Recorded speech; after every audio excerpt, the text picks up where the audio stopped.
기도했습니다. 아멘. 모든 교회들마다 다음 세대 유초등부는 60% 가까이 한국 교회가 없습니다. 청년은 80% 가까이가 청년회가 없습니다. 늘상 생각을 하는 거예요. 예전에 우리가 100년 후에 교회가 어떻게 될까 생각했는데 요즘은 그렇지 않습니다. 50년 후에 한국 교회는 어떻게 될까 늘상 이게 고민을 하며 기도하게 됩니다. 우리 동네에도 수많은 큰 교회들이 있습니다. 저 교회도 있습니다. 1부도 드리고 2부도 드립니다. 근데 저는 어린이들이 너무나 많아서 1부, 2부 드린다는 얘기를 들어본 적은 없습니다. 없거든요. 교회 내에 없습니다. 그럼 50년 후가 되면 세대가 바뀌고 2번 가까이 바뀔 거예요. 우리 모든 세대도 저부터 여기 없을 겁니다. 그럼 한국교회 저 건물은 어떻게 될까 이런 생각을 많이 하게 돼요. 저 건물은 텅텅 빌 텐데 이런 생각을 늘상 하게 됩니다. 저 건물로 누가 채워지지? 지금도 채워지지 않는데 앞으로 50년엔 더 영적인 타락과 침체가 더 심하게 올 텐데 누가 채워질까? 이건 유럽교회가 말해주고 있습니다. 유럽교회는 대형교회들이 많았는데 대형교회, 우리가 말하는 소위 대형교회들은 다 술집이나 관공서에다 팔렸습니다. 그리고 그나마 명맥을 이어가는 유럽교회는 노인들이 몇 분 앉아서 이분들이 죽으면서 자신의 모든 재산을 교회에 기부해요. 그것으로 유지하는 교회밖에 없습니다. 아니면 그 교회가 한 지역의 유명 명소가 되어서 나라에서 시에서 지원해줘서 건물을 유지하고 관광지로밖에 쓰이지 않습니다. 이게 유럽교회의 현실입니다. 한국교회는 건물이 다 크잖아요. 50년 후에는 우리 세대를 보세요. 우리 교회를 보면 정확히 알 수 있습니다. 우리 다음 세대를 보세요. 그러나 우리 다음 세대 우리 교회는 청년회도 있고 중고등부도 있고 크든 작상가로 유초등부도 있습니다. 50년 후에 이들이 교회를 채울까요? 이 교회는 어떻게 될까요? 이 교회는 어떻게 되는 거예요? 우리가 다 하나님 나라에 갈 거예요. 저도 갈 것입니다. 50년 후에는 안 갈 수도 있겠습니다. 제가 안 갈 수도 있겠는데 아마 갈 것 같습니다. 그러면 이 교회는 누가 채울 거냔 말이죠. 우리보다 큰 교회들은 과연 누가 채울 걸까?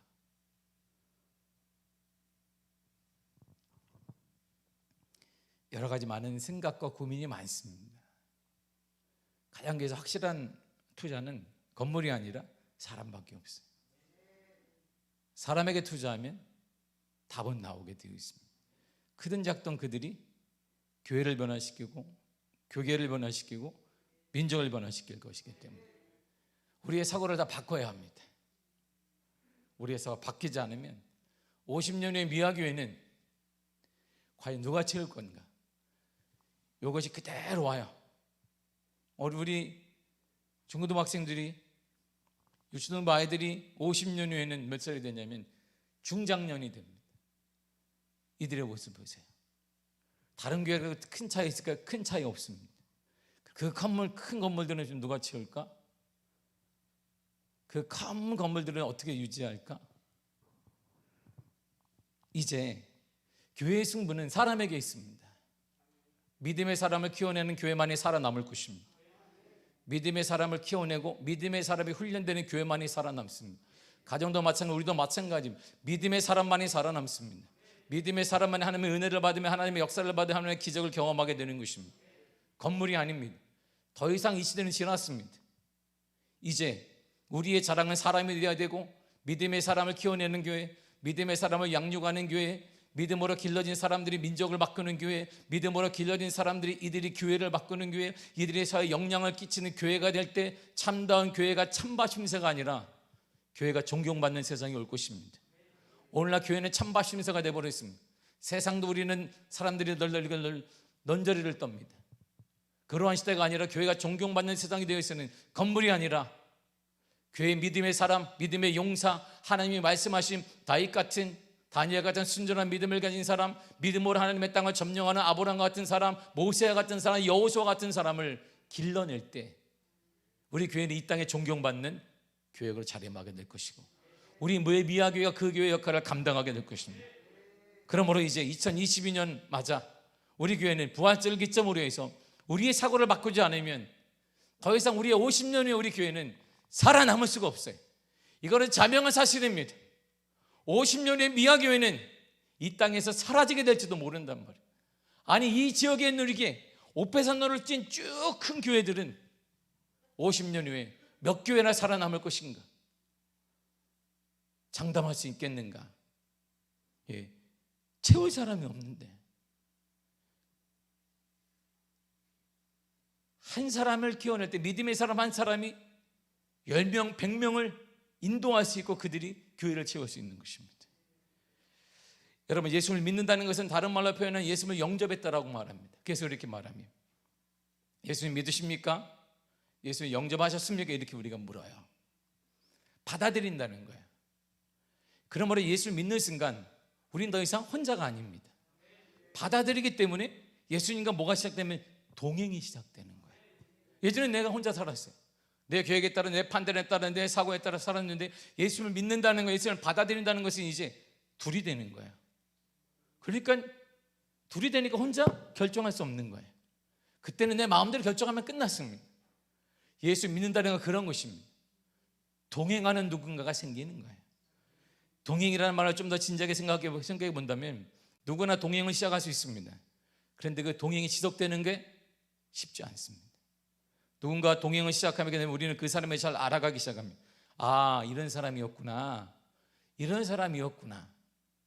그 사람이 좋아하는 것 그리고 싫어하는 것 무엇인지 알게 됩니다. 그리고 그 사람이 좋아하는 것을 하게 되면 그 사람이 기뻐한다는 것을 알게 됩니다. 아, 이걸 하니까 그 사람이 좋아하는구나. 또 이걸 하니까 그 사람이 싫어하는구나. 그런데 문제는 그것을 알기까지 많은 시행착오를 겪는다는 거예요. 왜? 둘이 깊이 사귀어보지 않았기 때문에, 동행해보지 않았기 때문에. 그래서 깊이 시간에 따라 시행착오도 겪고 싸움도 하고 다툼도 일어나면서 아, 그걸 그 사람이 좋아하는구나. 이렇게 하면 그가 좋아하는구나 알게 됩니다. 그리고 내가 동행하는 사람을 기쁘게 해야 한다는 것이 분명하면 그러한 시행착오를 통해 분명한 사실은 이렇게 내가 행동하니까 그 사람이 좋아하네. 그러면 나를 바꾸기 시작해. 그 사람이 바꾸는 게 아니라 나를 바꿔가요. 그 사람이 좋아하는 모습. 그래야 다툼이 일어나 동행이 더 길어질 수 있기 때문입니다. 나를 바꾸어가면, 정확히 말하면 내가 그가 원하는 모습으로 자신을 맞춘다는 거예요. 그리고 깨닫습니다. 내가 소중하게 여기는 사람을 기쁘게 하면 나도 기뻐한다는 거예요. 내가 기뻐지는 것이구나. 내 기쁨은 내가 소중히 여기는 그 사람을 기뻐하는 모습을 보고 기쁘구나, 이렇게 우리는 알게 돼요. 이거는 자녀 관계에서는 분명히 알 수 있습니다. 자녀가 기뻐하는 모습을 보면 아, 부모는 기뻐요. 배우자도 마찬가지 아니겠습니까? 그때가 되면 그 동행을 통해 친밀함, 그것은 지속이 되어지고 영원한 동반자의 자격을 얻게 됩니다. 그 만남 동행에는 참된 행복이 그리워져요. 행복의 그림자가 쫙 비춰지게 됩니다. 참 기쁨이 깊어지겠단 말입니다.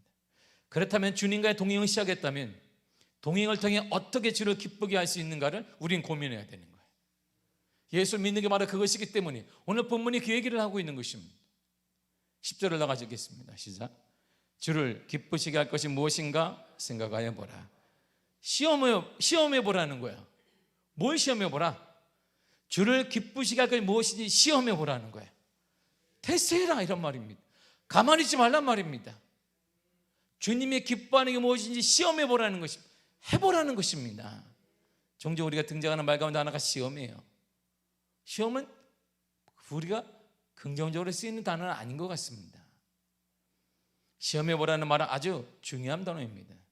단순히 유혹에 빠뜨리는 시험이 아니라 본문에는 실험해 보라는 거, 실험해 봐라. 주님이 기뻐하는 것이 무엇인지를 실험해 봐라 이런 말입니다. 그렇게 하다 보니까 아, 주님이 이걸 기뻐하는구나. 그러면 거기에 전폭적으로 그 일을 하면 되는 것입니다. 요즘 피터슨이라는 신학자가 메시지 성경이라는 성경책을 썼습니다. 거기에 이 내용을 이렇게 써놨어요. 생각하고 그것을 행하십시오라고 했어요. 주님이 기뻐하는 것이 무엇인지 생각하고 행동하라 이런 말이에요. 생각이라는 말은 대단히 중요합니다. 우리의 생각이 아니라 깊이 주님의 뜻이 뭔지 생각해보고 그리고 행동을 표현하는 것입니다. 사람들이 왜 생각하려고 하지 않느냐면 생각하는 자체가 때때로 피곤하고 번거롭기 때문입니다. 생각 없이 사는 것이 편하기 때문에, 이 세상에 생각 없이 사는 게 편합니다. 근데 편하게 사는 것이 무조건 옳은 것은 아닙니다. 아이들의 꿈이 뭐냐? 없는데요. 또 미래에 이르면 안 돼. 옛날에는 뭐 그래요, 미래에 이르면 안 돼. 그런데 요즘은 미래 괜찮아요. 다 괜찮아요. 예전에 전도할 때 그래도 대화가 됐어요. 야, 예수 너 이렇게 살면 안 돼. 예수 믿으면 인생이 바뀐다. 안 바뀌어도 돼요. 안 바뀌어도 됩니다.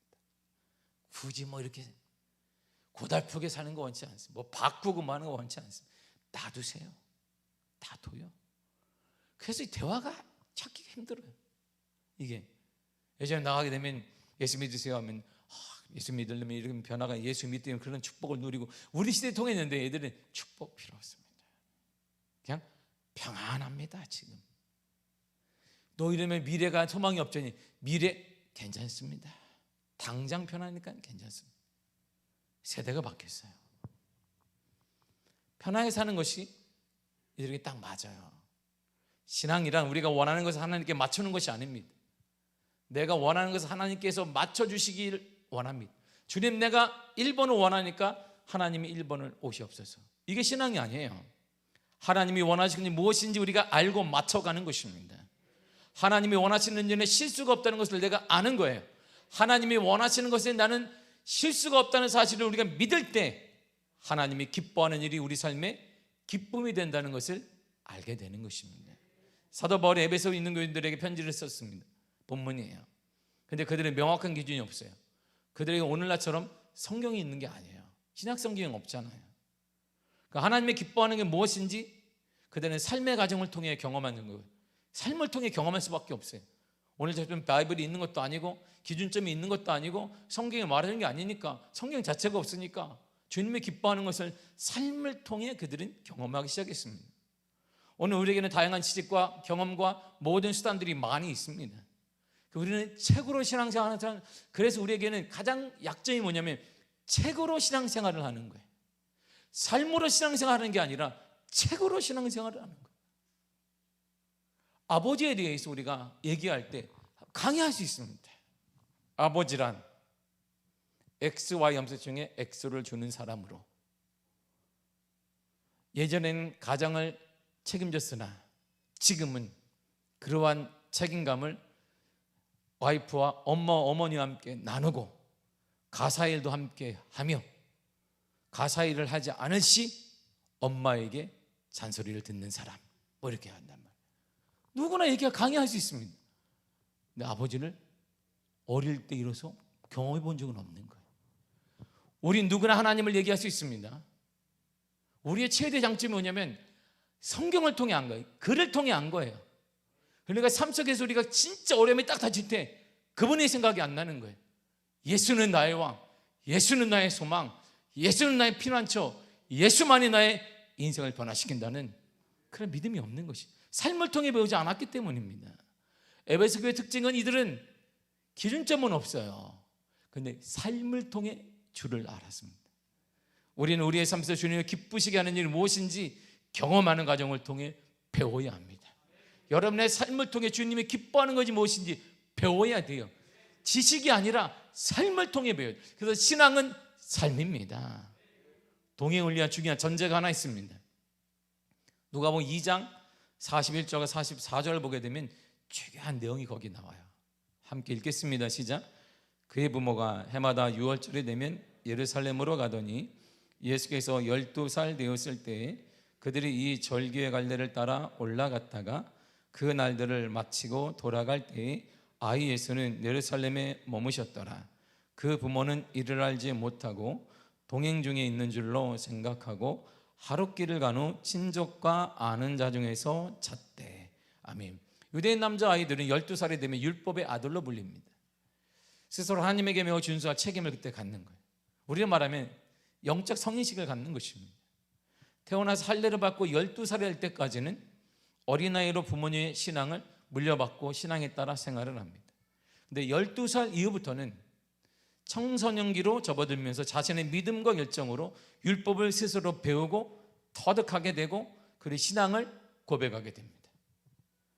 유월절을 마치고 그날 예수님이 12살이 되었기 때문에 유월절 전례에 따라 유월절을 위해서 남다니까 올라갔어요.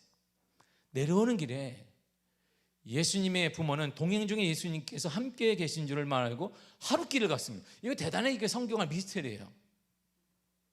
12살 아이거든요. 근데 부모가 암만 술을 먹은 것도 아니에요. 엄마 아빠가. 그렇잖아요. 하룻길을 가는데 하룻길을 가는 동안 아침도 먹었을 것이고 점심도 먹었을 것이고 저녁을 먹었을 거예요. 근데 아들이 있는데 아들을 안 챙긴 거예요. 이거 물어봐야 돼. 하나님께 깊이 물어봐야 되는데 이런 것까지 물어보기엔 좀 그래서 답을 안 줘. 하나님께 물어봐도 이런 건 답을 안 줍니다. 근데 아무튼 보세요. 과연 어떻게 아들을 잃어버릴 수 있지? 같이 새끼를 먹어야 되는데 그리고 아들이 자기 식구 다 알아요. 눈에 딱 들어온단 말이에요. 아마 친척들이 간다고 친척이 들어오겠어요? 자기 아들이 들어오지. 응? 유치원에 가봐요. 다 100명이 있어도 내 아이만 들어와요. 얼굴이. 응? 딱 집어 소리를 알 수 있습니다. 근데 아들을 잃어버렸어요. 하룻길을 가는 동안 함께 식사도 하지 않았는지 모르겠지만 아무튼 하룻길을 간 후에 예수께서 그들과 함께 동행하지 않는다는 것을 알았어요. 어머나 아들이 없네. 어머나 전날에 율법 낭독을 했는데 그 아들이 없네. 깜빡 잃어버렸습니다. 그 이들의 행동을 보세요. 예수님 부모의 행동을 보세요. 45절이에요. 시작. 만나지 못하며 찾으면서 예루살렘으로 돌아갔더니. 잘 보세요. 예수님은 우리와 동행하기 위해 길을 바꾸지 않습니다. 길은 누가 바꾸냐? 부모가 바꾼 거예요. 이렇게 예수님이 쫓아와가지고 나 여기 있습니다, 나 놓고 갔지요, 그런 게 아니에요. 성경을 자세히 보세요. 부모가 길을 돌렸어요. 뭘 말해요? 주님과 동행하기 위해서는 주님이 바꾸는 게 아니라 내가 바뀌어야 된다는 거예요. 주님과 동행하기 위해서는 우리가 바뀌어야 합니다. 주님은 그 자리에 그냥 계속 있습니다. 갔더니 율법사들과 대화하고 있습니다. 밥은 어디서 먹었는지 모르겠어요. 율법사와 대화했던 정도니까 사람들이 볼 때 와 대단하구나, 좋은 음식 다 줬을 거예요 아마. 이야 천재가 났네, 이야 율법사들과 대화가 되네. 율법사들이 코가 납작해지니까 사람들이 대우를 잘 해줬을 거예요. 주님은 우리를 찾기 위해서 마음을 바꾸는 것이 아니라 우리가 주님과 동행하기 위한다면 우리가 바뀌어야 돼요. 우리 사고가 바뀌고 우리 생각이 바뀌고 우리의 모든 것이 바뀌어야 합니다. 예수님과 동행하기를 원하십니까? 그분은 진리이시기 때문에 진리는 변화되지 않습니다. 내가 길이요 진리요 생명이요, 진리는 변화되지 않아요. 우리가 진리적으로 돌이켜야 됩니다. 여러분들이 돌이켜야 돼요. 이 시대 우리가 주님께 돌이켜야 합니다. 생각을 바꾸고 태도와 자세를 바꾸고 가치관을 바꾸고 돌이켜야 합니다. 그래야 그분과 동행할 수 있는 것입니다. 그런데 이렇게 동행했던 예수님이 하루아침에 떠나셨어요. 요한복음 14장에서 16절까지는 거의 대부분 성령님에 대해서 예수님이 설명하십니다. 요한복음 14장을 보면 예수님께서 십자가에 돌아가시고 나 이제 승천한다, 그리고 하나님의 보좌 옆에는 나 거기 있을 거야, 그리고 주의 백성들을 위하며 처소를 내가 예비하러 가는 거다. 그러면서 제자들이 홀라 딱 남으니까 그러나 걱정하지 마라, 너희는 고아처럼 홀로 두지 않을 것이다. 그리고 약속하셨습니다. 이렇게요. 요한복음 14장 16절입니다. 시작.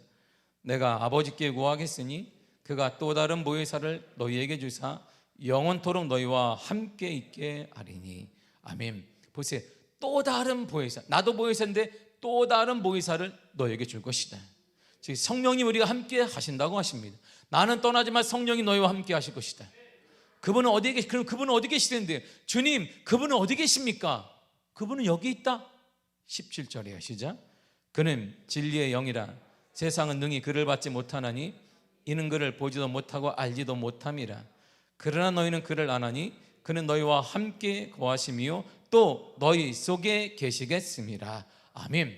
보세요. 어디 계신다고요? 너희 속에 계시겠습니다. 어디 계신다고요? 너희 속에 계시겠습니다. 어디 계신다고요? 우리 속에 계신다 이런 말이에요. 어디 계신다고요? 여러분 속에 계신다 이런 말입니다. 요한복음 14장 6절에 보면 그분은 진리예요. 근데 성령님 오늘 보니까 진리의 영이다 그랬습니다. 그 진리 되시는 그 영이 누구 속에? 우리 속에 있다 이런 말입니다. 개소리는 고아가 아니에요. 개소리는 홀로 인생을 살 필요가 없습니다. 18절이 이렇게 말합니다. 시작. 내가 너희를 고아같이 버려두지 아니하고 너희에게로 오리라. 아멘. 너에게로 고아같이 버려 너에게 온다. 그 누가 온 거예요? 성령이 오신 거야. 성령이 오셨네.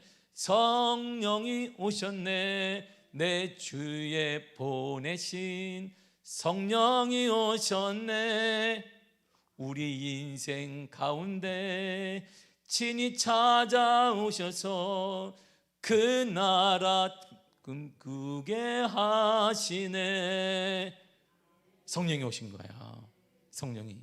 그럼 우리는 홀로 아닙니다. 여러분, 우리는 혼자가 아닙니다. 성령님 우리와 함께 하십니다. 지금 우리와 함께 계신 성령님은 보혜사십니다. 다시 말하면 성령님의 사명이 보혜사라 이런 뜻이에요.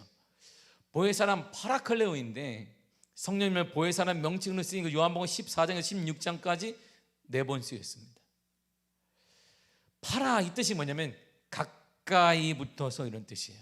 함께, 어디를 가든 함께 이런 뜻이에요. 이게 파라 뜻입니다. 항상 옆에 이런 뜻이에요. 내가 가면 성령이 뭐냐면 보혜사라는 뭐냐면 내가 가면 거기 딱 항상. 여러분들의 가정이면 거기 항상. 이게 아멘할 일이 아닌 거예요. 그러니까 조심하시길 바랍니다. 여러분들이 대화할 때 거기 항상 있다. 입을 항상. 어떤 사람이나 물건에 항상 붙어 있는 대단히 가까운 관계를 의미할 때 파라라는 단어를 씁니다. 곧 우리를 위해 주님께서 보내신 성령님은 항상 우리와 함께 파라하신다. 가까이 계신다. 항상 옆에 있다. 어깨를 나란히 대고 있다. 이런 말. 떨어지지 않고 있는 거예요. 이렇게. 기쁘시죠? 두려우십니까? 기뻐하시기를 축복합니다. 어깨를 나란히 딱 대고 있는. 내가 항상 언제나 예외 없이 말이에요. 언제나 우리 곁에 붙어 계십니다. 아니, 정확한 표현을 빌리면 우리 마음속에서 영원토록 계시고 우리와 함께 계십니다. 지금도 성령님은 옆에 항상 계세요. 여러분 옆에 계십니다. 여러분 어깨를 나란히 하고 계십니다. 아주 가까운 관계를 유지하기를 원하십니다. 있잖아, 성령님 우리에게서 멀리 계신 분이 아니에요. 멀리 있어. 내가 주여 하니까 왜 이렇게 오시는 분이 아니다 이런 말입니다. 대통령을 만나주지도 않지만 예약이 필요하거나 약속을 잡거나 복잡하고 어려운 것이 아닙니다. 그분은 언제나 우리를 만날 준비가 항상 되어 계시고 우리가 겸손히 마음만 열면 아무 때나 언제 만날 수 있는 가까운 곳에 계십니다. 그분이 성령님이에요. 성령님이에요. 성경은 그분이 우리와 가까이 있음을 재차 강조합니다. 요한복음 3장 16절 이렇게 말해요. 고린도서 3장 16절 시작. 너희는 너희가 하나님의 성전인 것과 하나님의 성령이 너희 안에 계시는 것을 알지 못하느냐. 성령이 너희 안에 계신다 그랬어요. 성령이 어디 안에? 우리 안에 계신다. 어깨를 맞대고 항상 가까이 우리의 심소리도 들으시고 우리의 눈물도 아시고 우리의 고통도 아신 성령님이다 이런 말이에요. 고린도서 6장 19절에 이런 말을 반복하고 있습니다. 시작. 너희 몸은 너희가 하나님께로부터 받은 바 너희 가운데 계신 성령의 전인 줄을 알지 못하느냐. 너희는 너희의 자신의 것이 아니라 너희 몸은 성령의 전이다 그랬어요. 우리가 뭐예요? 성령의 전이에요. 그런데 성령을 말할 때 파라 앞에 레오, 파라, 클레오, 레오라는 말이 있습니다. 이 레오라는 것은 불렀다 이런 뜻이에요. 불렀다. 사명을 주셨다 이런 뜻입니다. 곧 성령님께 하나님과 예수님께서 주신 사명이 있다는 말씀이에요. 그 사명이 뭐냐면 우리와 함께 있는 거예요. 함께. 이것이 성령님의 사명입니다. 성령님이 하시는 일은 우리와 함께 하시려고 이 땅에 오신 거예요. 딱 붙어 있는 것입니다. 딱 붙어 있는 거예요. 성령님은 보혜사로서 우리를 떠나지 않고 우리를 도우시도록 예수님으로 하여금 사명을 갖고 이 땅에 오순절 날에 오셨습니다. 그래서 우리는 이 땅에 역사가 있는 동안 성령님의 사역은 우리와 함께 계시며 우리를 위로하시며 도와주십니다. 지금도 성령이 우리와 함께 거하십니다. 그래서 우리가 어떤 난제 어려움을 만나도 우리 넘어지지 않아요. 그 이유는 내가 잘났어도 아니고 내가 힘이 있어서도 아니고 유능한 사람을 만나서도 아니라 성령님이 나와 딱 붙어있기 때문입니다. 성령님의 지혜로, 성령님의 능력으로, 성령님의 역사로 우리는 이겨낼 수 있는 것입니다. 코로나 시기인가 우리는 이겨낼 것입니다. 코로나 시기인가 우리 교회는 부흥될 것입니다. 여러분의 가정은 회복될 것입니다. 그 질병은 치유될 것입니다. 왜냐하면 그것이 성령님의 사명이기에 사명. 이것이 성령님이 계신 이유이기 때문이에요. 이것이 성령님의 이유고 존재 이유가 뭐냐면 우리와 딱 붙어 있는 것입니다. 그래서 성령님 우리와 함께 계시는데 우리가 어떻게 무너지고 어떻게 좌절하고 어떻게 세상에 무릎 꿇을 수 있겠습니까? 성령님과 함께하는 교회는 지금도 부흥됩니다. 성령님과 함께하는 여러분들의 가정은 지금도 일어날 것입니다. 그렇다면 성령님은 무엇을 하시면 우리가 영원토록 함께 하십니까? 성령님의 1차적 의무는 하나님의 백성을 위로하는 거예요. 그래서 보혜사라는 뜻이 바로 컴포터 이런 뜻입니다. 위로자예요. 격려하는 것입니다. 여러 가지 일로 고생하고 지쳐 있을 때 성령이 우리를 위로하십니다. 이때 우리는 성령을 통해 안식과 힘을 얻는 거예요. 마음이 상해서 신음하고 있을 때 바로 그때 위로자 성령께서 오셔서 그 모든 억울함과 안타까움을 들어주며 함께 아파하십니다. 근데 왜 혼자 있는 것처럼 좌절하고 혼자 있는 것처럼 푸념하고 혼자 있는 것처럼 아무도 없다는 얘기하냔 말이에요.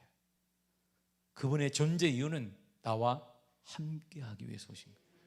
이것이 그분의 존재 이유예요. 이것이 성령님이 존재하는 이유입니다.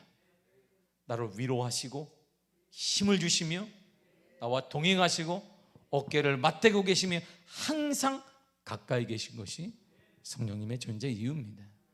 스스로 해결할 수 없는 상황을 맞이할 때 쩔쩔매기도 합니다. 이때 위로자는 성령님을 와서 힘이 되어주고 도와주고 그 상황을 극복하도록 우리를 도와주십니다. 그래서 그 상황에 빠져서 우리가 거기서 나올 수 있도록 힘을 공급하시는 거예요. 사랑하는 사람을 잃거나 모든 것을 잃어버리거나 많은 것에 있어서 많은 슬픔을 당했을 때에도 이때 위로자가 와서 그를 만나주면서 외로운 기간 동안 함께 동행해주며 말보지 되어주십니다. 그분이 바로 성령님이에요.